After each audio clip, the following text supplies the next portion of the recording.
नमस्कार, लोकमत भारत के खास बुलेटिन में आप सभी का बहुत बहुत स्वागत है। मैं आपके साथ मोनिका राठौड़। ये रुक करते हैं खबरों की ओर। पाकिस्तान के रक्षा मंत्री ख्वाजा आसिफ ने बुधवार को संसद में कहा कि अमेरिका ने अपने फायदे के लिए पाकिस्तान का इस्तेमाल किया और काम निकलने के बाद उसे टॉयलेट पेपर की तरफ फेंक दिया। पाकिस्तान रक्षा मंत्री ने कहा, हमने अफगानिस्तान में 2 जंग लड़ी, इसमें इस्लाम और मजहब के नाम पर हिस्सा लिया, लेकिन असल में 2 सैन्य तानाशाहों ने वैश्विक ताकत का समर्थन पाने के लिए ऐसा किया। उन्होंने 1979 में सोवियत संघ के हस्तक्षेप का जिक्र करते हुए कहा कि ये कदम अफगान सरकार के न्योते पर उठाया गया था, लेकिन अमेरिका ने इसे सीधा हमला बताकर अपनी तरह से नैरेटिव तैयार किया। आसिफ ने पाकिस्तान के अमेरिका के साथ 1999 के बाद हुई नई रणनीतिक साझेदारी पर सवाल उठाए। उन्होंने कहा कि 11 सितंबर 2001 के हमलों के बाद अमेरिका के साथ खड़े होने की कीमत पाकिस्तान आज भी चुका रहा है।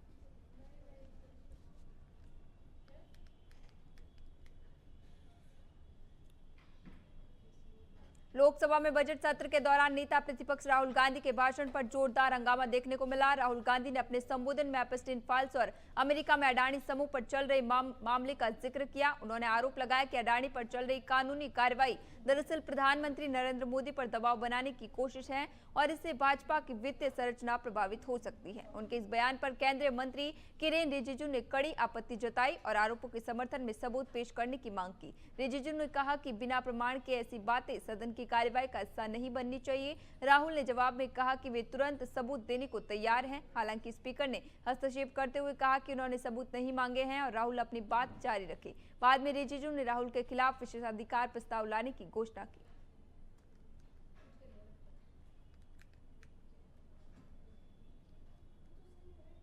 राजस्थान विधानसभा में वित्त मंत्री दिया कुमारी ने बजट पेश किया, जिसको लेकर मुख्यमंत्री भजनलाल शर्मा की प्रेस वार्ता करते हुए कहा कि आज 2026-27 का बजट पेश किया गया। बजट में विकसित राजस्थान की झलक देखने को मिली। 2 साल में 282 घोषणाएं पूरी की हैं और लोगों की अपेक्षाओं के अनुरूप बजट है। 10 संकल्पों के साथ हमारे बजट में युवा कौशल रोजगार नीति चालू की है। निजी क्षेत्र में 2 लाख रोजगार सृजित किए हैं। 1 लाख परीक्षाओं के लिए भर्ती प्रक्रिया। वीबीजी रामजी योजना में 4000 करोड़ रुपए का प्रावधान। जेके लॉन अस्पताल में 500 बेड का टावर बनाने का फैसला लिया गया है। सीएम ने कहा कि बजट विकसित राजस्थान 2047 का विजन धरातल पर उतारने का बजट है। हम लगातार उसी दिशा में आगे बढ़ रहे हैं।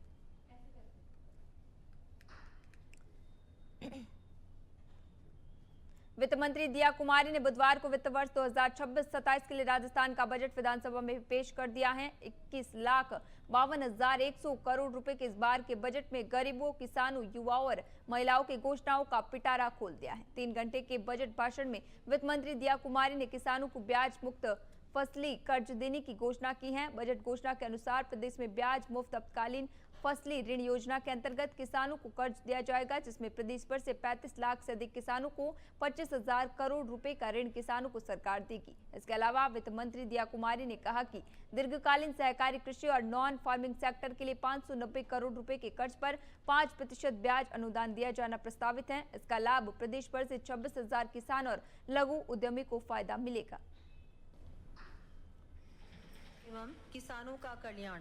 कृषि बजट जैसा सर्वविदित है कि शुरुआत से ही कृषि हमारे देश की अर्थव्यवस्था का प्रमुख आधार रही है। हमारी सरकार भी गरीब। राजस्थान में भजनलाल शर्मा की सरकार के वित्त वर्ष 2026-27 के बजट को राजस्थान के मुख्य विपक्षी दल कांग्रेस ने खारिज कर दिया है। विधानसभा में उप मुख्यमंत्री और वित्त मंत्री दिया कुमारी के भाषण को कांग्रेस महासचिव और राजस्थान के पूर्व उप मुख्यमंत्री सचिन पायलट ने निराशाजनक बताया है। टोंक विधानसभा सीट से विधायक सचिन पायलट आज दिया कुमारी के बजट भाषण के दौरान सदन में मौजूद थे। उन्होंने बजट भाषण के बाद पत्रकारों से कहा कि इस बजट से ना तो किसान को कुछ मिलेगा और ना ही नौजवान। पायलट ने कहा कि इससे महंगाई भी कम नहीं होगी। सचिन पायलट ने कहा, सरकार का आधा कार्यकाल पूरा हो गया, अब जनता भी ना उम्मीद हो चुकी है। बार बार घोषणाएं करते हैं, लोग उम्मीद बांध कर रखते हैं और बजट वाले दिन सारी उम्मीदें धराशायी हो जाती हैं।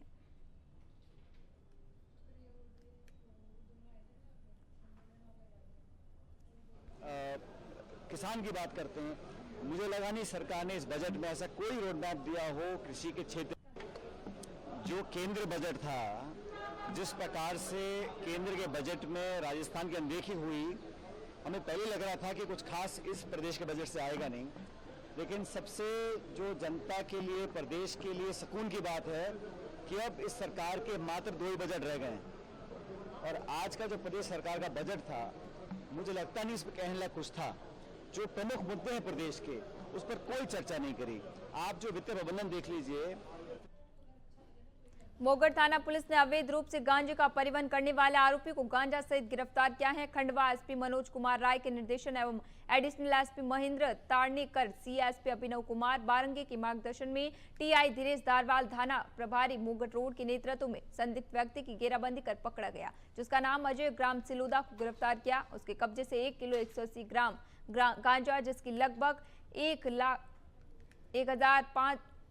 15,000 रुपए कीमत है, उसको जब्त किया गया, जिस पर थाना मोगढ़ रोड खंडवा पर आरोपी के विरुद्ध अपराध एनडीपीएस एक्ट पंजीबद्ध कर विवेचना में लिया गया। आरोपी को विशेष न्यायालय खंडवा के यहां पेश कर न्यायिक अभिरक्षा में भेजा गया है।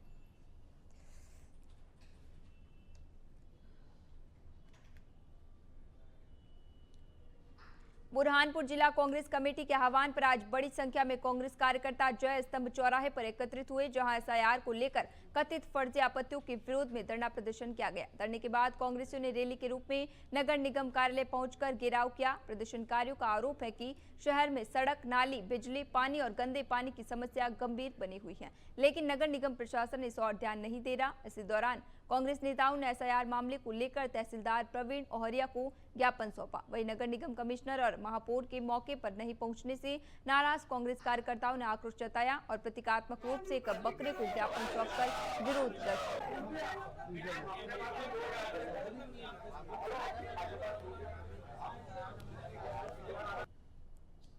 ज्ञापन तो अभी मैंने देखा नहीं, क्योंकि मैं अभी माननीय मुख्यमंत्री जी के दौरे कार्यक्रम संबंधी तैयारी में व्यस्त हूं। जो विषय हैं सामान्य तौर पे जो चर्चा में आए हैं, सड़कों का है, पेयजल का है, तो इन सारे विषयों पे शहर में बहुत तेजी से काम हो रहा है।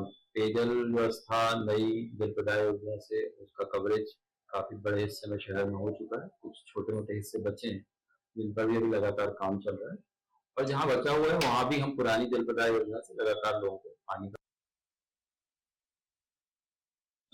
कांग्रेस का आंदोलन था, क्या उन्होंने ज्ञापन सौंपा, क्या उनकी मांगे थी? उनके द्वारा 2 ज्ञापन लाए थे, एक नगर निगम को सोचने के लिए, तो जिला प्रशासन जिला प्रशासन को एक ज्ञापन दिया उन्होंने महामहिम राष्ट्रपति मोदी के नाम से। उनके द्वारा बताया गया कि जो एसआईआर जो कार्य चल रहे हैं उसमें फॉर्म नंबर 7 जो सभी तरीके से भरे जाए, इस प्रकार का उनके द्वारा ज्ञापन मिलने गए, तो ज्ञापन उनके द्वारा दिया गया, तो और शासन को भिजवा दिया। अब दूसरा ज्ञापन नहीं दिया करेंगे कांग्रेस के जिला कांग्रेस कमेटी के साथी हम सब 500 दल के सबके साथ में आज हम लोग यहाँ पर एक धरना प्रदर्शन किया था, और हमने जो नगर निगम के अंदर कमिश्नर से कल बात करने के बाद हम लोग यहाँ आए थे। यहाँ हमारा नगर निगम घेराव का कार्यक्रम था। नगर निगम कमिश्नर को हमारा जो है शहर की जो समस्या, जो मूलभूत समस्या से इस समय शहर जूझ रहा है, उन समस्याओं को लेकर आज हमारा यहाँ पर मंडला जिले से एक सनसनीखेज मामला सामने आया है, जहां शादी का झांसा देकर गोंदियों का रहने वाला एक युवक वर्षों से एक युवती के साथ गलत काम कर रहा था। पूरा मामला नैनपुर थाना क्षेत्र का है, जहां पीड़िता की शिकायत पर पुलिस ने गोंदिया निवासी युवक के खिलाफ एफआईआर दर्ज कर उसे गिरफ्तार कर लिया है। पीड़िता का आरोप है कि गोंदिया का रहने वाला पंकज सुकेजा लंबे समय तक उसके साथ शारीरिक संबंध बनाता रहा और हर बार शादी का झूठा वादा करता रहा। इतना ही नहीं, इसी दौरान आरोपी ने युवती से करीब 20 लाख रुपए नकद और कई महंगे गिफ्ट भी लिए। हैरानी की बात तब सामने आई जब युवती को पता चला कि आरोपी ने किसी और जगह चुपचाप शादी कर ली है। सच्चाई सामने आने के बाद पीड़िता ने नैनपुर थाने पहुंचकर पूरे मामले की शिकायत दर्ज कराई। मामले को लेकर मंडला पुलिस अधीक्षक ने बताया कि युवती की शिकायत पर गंभीर धाराओं में गोंदिया निवासी पंकज सुकेजा पर मामला दर्ज किया गया है, साथ ही आरोपी को गिरफ्तार किया गया है।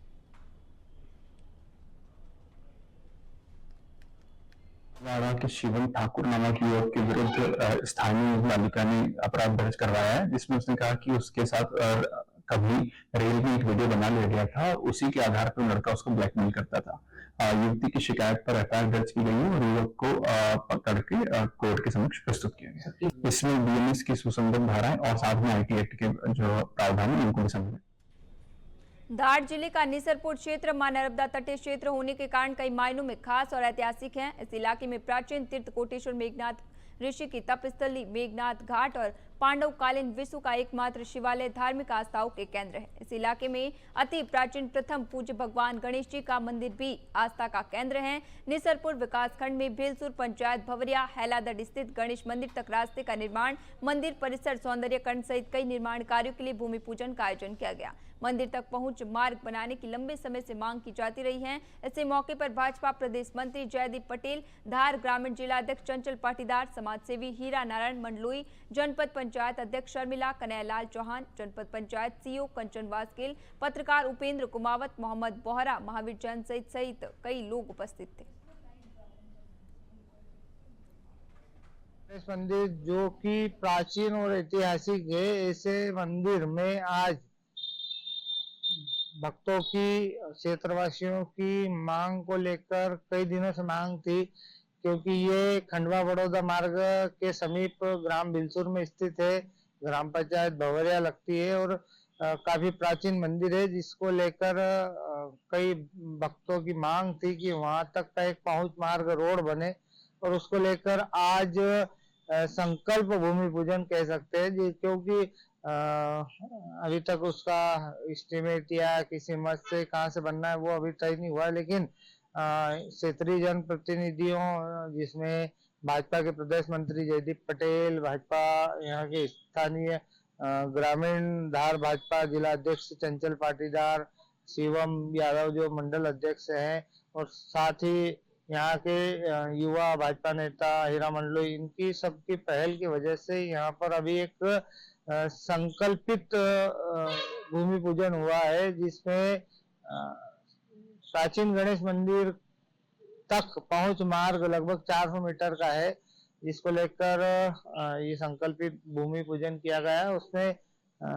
सभी जनप्रतिनिधियों और अधिकारियों की सहमति है कि इस धार्मिक स्थल तक जुड़ाव के लिए एक रोड का निर्माण किया जाना है, साथ ही कई अन्य सौंदर्यीकरण का कार्य की भी किया जाना है। उसको लेकर एक संकल्प जो भूमि पूजन था जो संपन्न हुआ है, और कहीं न कहीं आगे आने वाले समय में इस धार्मिक स्थल की जो मान्यता है उसके आधार पर यहाँ पर जो क्षेत्रीय जनप्रतिनिधियों की इच्छा शक्ति उसके आधार पर कार्य होना।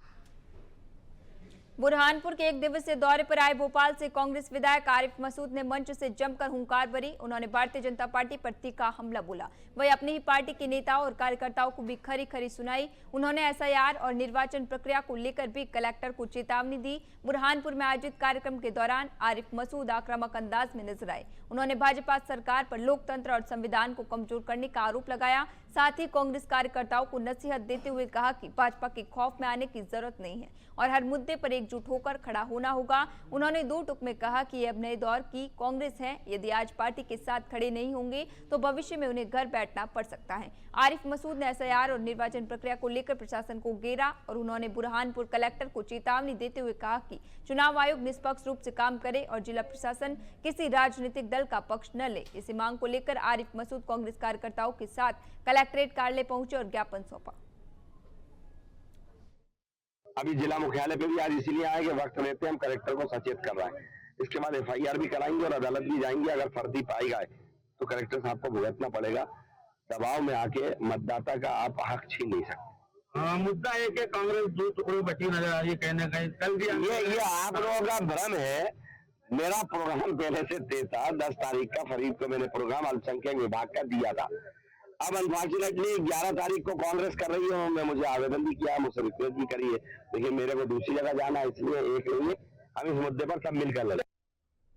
शिवरात्रि पर भगवान शंकर के शस्त्र त्रिशूल का खास महत्व होता है। लोग इसे कुछ अपनी खुशी से तो कुछ मन्नत के बाद भगवान को अर्पण करते हैं। छिंदवाड़ा का एक परिवार ऐसा है जो 2 पीढ़ियों से त्रिशूल बनाने का काम कर रहा है। महाशिवरात्रि के मौके पर लोग यहां से त्रिशूल खरीदकर चौरागढ़ महादेव में अर्पित करते हैं। 2 पीढ़ियों से त्रिशूल बनाने का काम कर रहे मुन्ना विश्वकर्मा ने बताया है कि पहले उनके पिता ये काम करते थे। वे साल भर त्रिशूल बनाने का काम करते हैं। सबसे ज्यादा व्यापार शिवरात्रि के 15 से 20 दिन पहले होता है। छिंदवाड़ा में इसके लिए एक बाजार भी लगता है।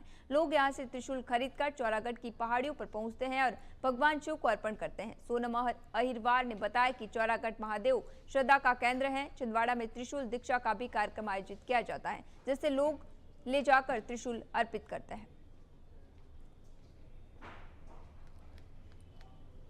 शिवरात्रि के उपलक्ष्य पर त्रिशूल ये बाबा चौड़ाई गए बाबा जो हमारा हमेशा आशीर्वाद और श्रद्धा का केंद्र बना होता है कई वर्षों से, तो उसी के उद्देश्य शिवरात्रि के उद्देश्य हम नगर में त्रिशूल दीक्षा देने जा रहे हैं। नगर में हमारी जो मातृशक्तियां हैं जो हमेशा सेवा भाव से नगर में हमेशा शिवरात्रि के उपलक्ष्य में ये सब चीजें की जा रही है। ये त्रिशूल का व्यापार तो 2 पीढ़ी हो गए बना रहे हैं। तब भी कितने साल हो गए होंगे? देखो हमारे पिताजी बनाते थे, अब हम बना रहे हैं। तो इस बार जो त्रिशूल का व्यापार है पिछली बार की अपेक्षा कैसा है? ये इस बार ऐसा है, पिछले बार से अच्छा है। श्रद्धा से भक्त लोग आते हैं, श्रद्धा से लेकर जाते हैं। भाव में कुछ अंतर आया है? हाँ, भाव में अंतर आया थोड़ा बहुत, 150 का। आपका खानदानी व्यापार यही है कि आप यही काम करते हैं? क्या है हमारा तो यही काम है, 12 महीने यही काम करते हैं। बैतूल में जिला भाजपा कार्यालय विजय भवन में आयोजित पत्रकार वार्ता में प्रभारी मंत्री नरेंद्र शिवाजी पटेल ने केंद्रीय बजट 2026 को सर्वस्पर्शी, सर्वव्यापी और सर्वसमावेशी बताया। उन्होंने कहा कि बजट में किसान, गरीब, महिला और युवा वर्ग पर विशेष ध्यान दिया गया है। युवाओं के लिए 15,000 स्कूलों और 500 कॉलेजों में कंटेंट क्रिएटर लैब स्थापित कर एनिमेशन, गेमिंग और विजुअल इफेक्ट जैसे क्षेत्रों में 20 लाख युवाओं को तैयार किया जाएगा। महिलाओं हेतु प्रत्येक जिले में छात्रावास, शी-मार्ट स्थापना और 1.5 लाख देखभाल सेवा आधारित स्व सहायता समूह को बढ़ावा देने का प्रावधान है। कैंसर की 17 जीवन रक्षक दवाओं पर सीमा शुल्क में राहत तथा आयुष केंद्रों के लिए 10,000 करोड़ रुपए का प्रावधान किया गया है।